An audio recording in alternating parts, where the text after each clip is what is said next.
À l'Assemblée nationale, j'ai souhaité intégrer la commission défense pour plusieurs raisons. La première, c'est que sur mon territoire, sur la première circonscription du Morbihan, il y a le 3e régiment d'infanterie de marine avec lequel je contribue depuis des années en tant qu'élue locale de la ville. Je suis réserviste citoyenne cyberdéfense depuis plusieurs années et j'ai également eu la chance de participer à une session IHEDN, donc l'Institut des hautes études de la défense nationale.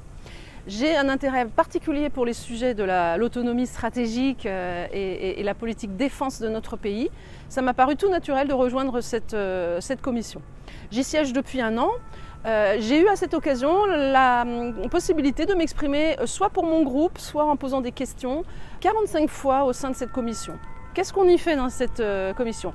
La partie la plus importante a été évidemment de préparer la loi de programmation militaire 2024-2030. Je vais y revenir. Et bien sûr, à côté de ça, nous avons des auditions des chefs d'état-major des armées. Nous avons eu un retour d'expérience sur la guerre en Ukraine. Nous parlons également de dissuasion nucléaire et puis projet de loi de finances, puisque nous donnons un avis sur un certain nombre de sujets. Sur la loi de programmation militaire, 413 milliards d'euros, c'est un budget inédit qui est censé aider la France à rattraper son retard. 30 années de baisse des effectifs, de baisse des investissements pour les armées que depuis l'élection d'Emmanuel Macron en 2017, nous essayons de combler.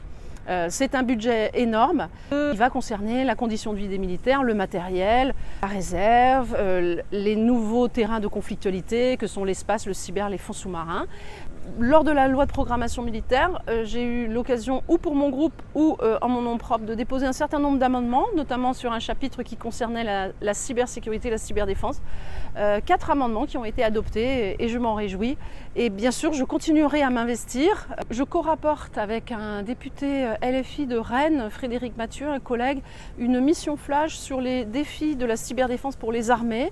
Rapport au cours desquels nous allons auditionner un certain nombre d'acteurs de la cyberdéfense en France, que ce soit dans le monde de la recherche, des armées, l'administration publique et d'acteurs de manière générale de la cyberdéfense. Rapport que nous remettrons au cours de l'automne 2023.